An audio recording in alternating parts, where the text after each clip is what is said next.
Hello, welcome back. In this lesson, we are going to investigate the key to design project-based learning lessons. Now, let's start with the first part of how to design project-based learning lessons.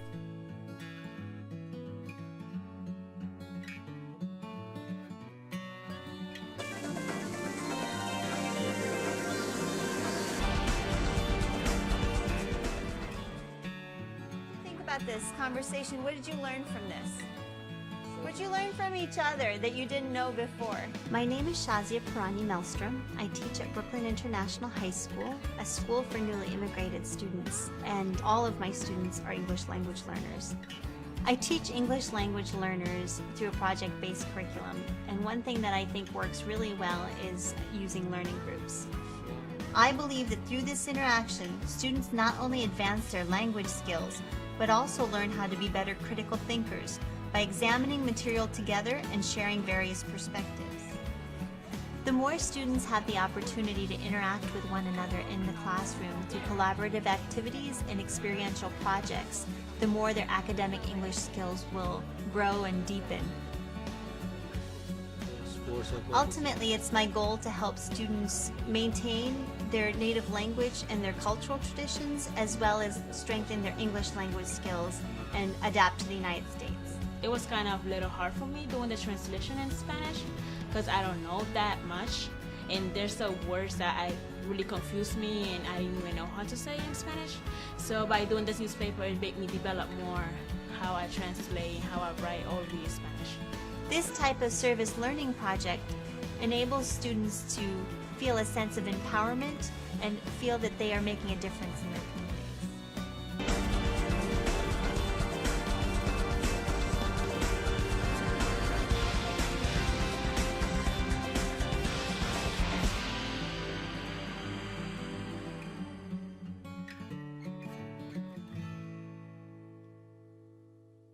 In order to have a successful project-based learning lesson, teachers together with their students need to follow 7 phases. Phase 1, introducing the driving question.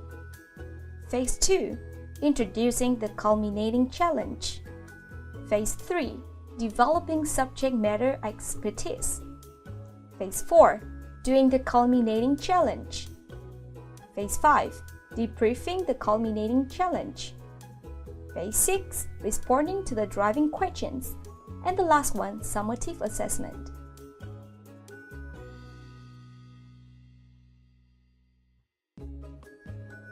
Alright, let's find out what exactly we need to do in Phase 1, introducing the driving questions.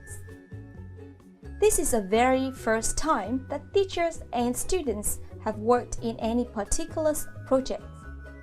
This is called an instructional unit.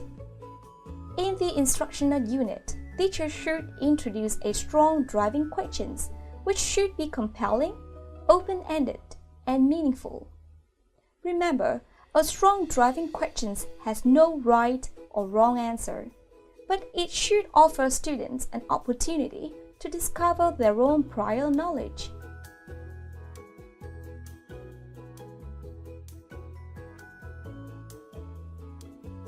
After introducing the driving questions, we can now move on to Phase 2, introducing culminating challenge.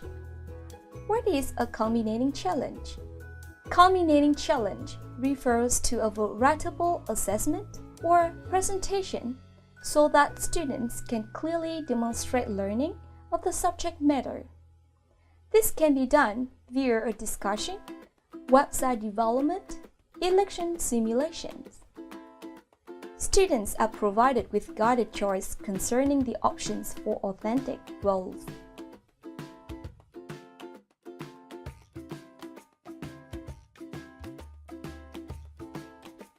In Phase 3, developing subject matter expertise.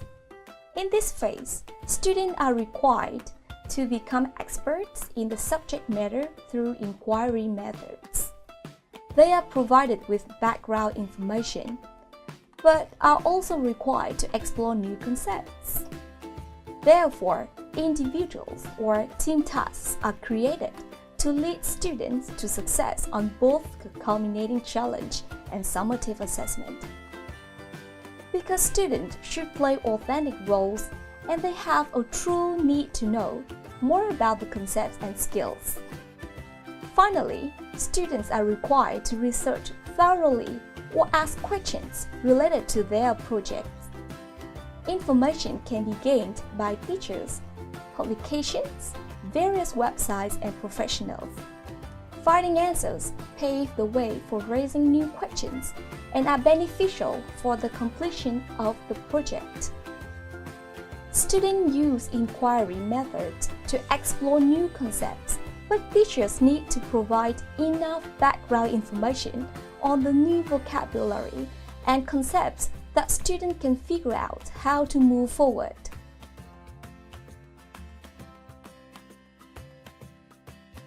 The chance for students to demonstrate the new expertise or learning of the concept in the performance assessment to a teacher.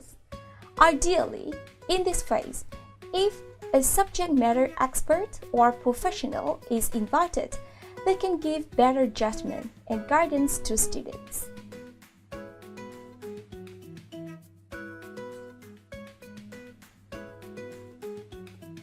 Debriefing or cross-examining enables students to reflect on their projects by running assessments or general discussions.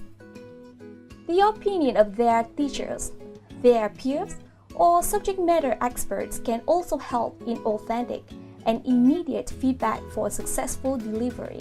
Therefore, this phase of reflective practice of debriefing is extremely valuable for students and teachers alike.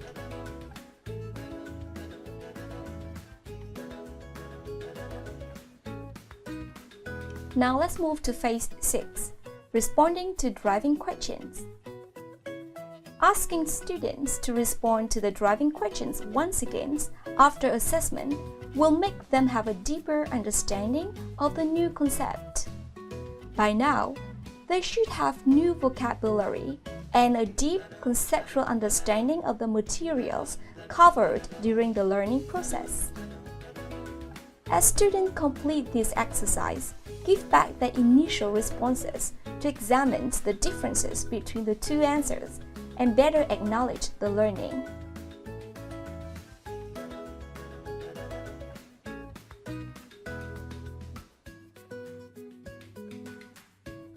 Let's move on to the last phase, phase 7, summative assessment. Although project-based learning is normally used as a formative assessment, in the context of Vietnam, a summative assessment is an important way to assess students' learning. However, it is noted that teachers should not only measure the end product, but student proficiencies on those concepts and skills, as well as their project building process should also be counted. Well, we have just discussed the 7 phases to design a successful project-based learning lessons. Can you recall any of the phases?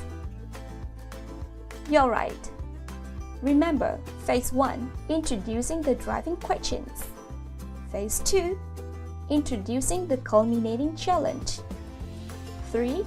Developing subject matter expertise. 4. Doing the culminating challenge. 5. Debriefing the culminating challenge. 6. Responding to the driving questions. And the last one, number 7, summative assessment.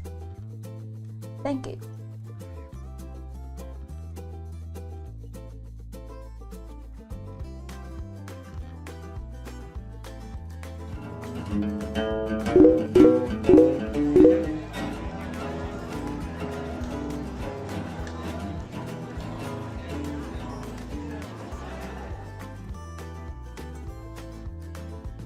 When planning PBL for your students, most teachers find it helpful to have some sort of planning tool, document, or template to follow.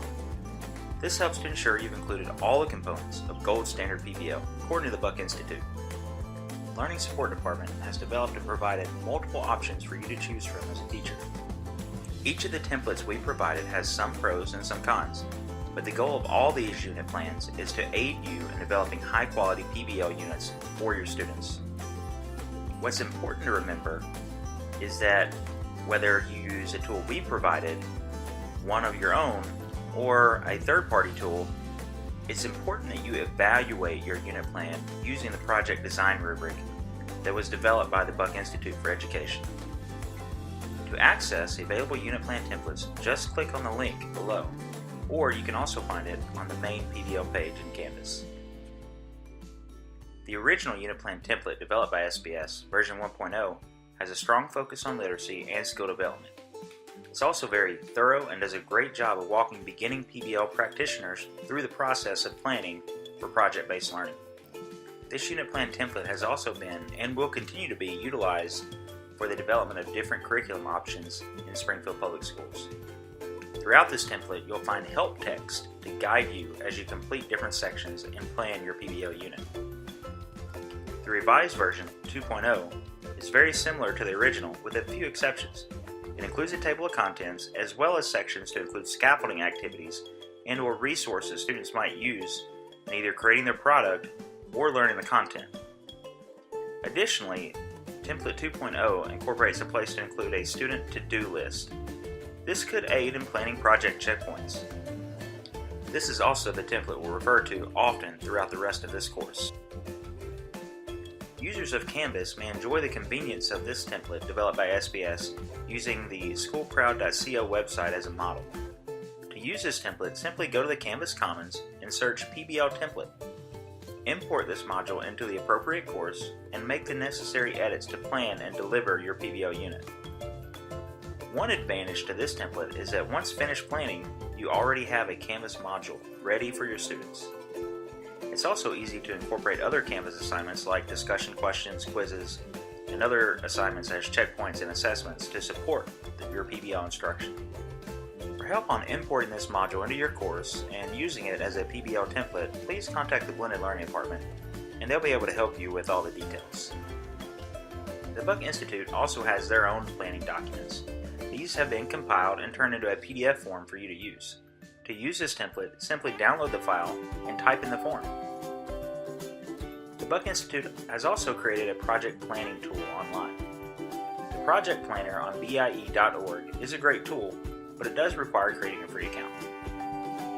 The next template is from Republic Schools. We have this template because of the PBL partnership with Southwest Missouri. This partnership has led to a lot of collaboration and shared resources among school districts. So this template is based on the one used in Republic, although it has been adapted for use in SBS as a PDF form. Last, crowdschool.co, a third-party software company, has developed an online project planner that is very user-friendly. One downside to CrowdSchool, however, is that it requires teachers to create a free account, and students will have to access the CrowdSchool website and type in a code to get to the content for their PBL unit. But it is a great tool. And so as I mentioned before, all these planning tools have advantages and disadvantages. Some of the things we like about our SBS templates is that they are Google Docs and allow for easy collaborative planning between teachers. Furthermore, both version 1.0 and 2.0 should lead teachers in planning gold standard PBL. For experienced PBL teachers, some of the other templates may seem more user-friendly. We would caution you to be sure you're including the essential design elements so that your project meets the Buck Institute gold standard. To be sure of this, always review your project with the project design rubric when you're finished, before launching your project. Happy planning!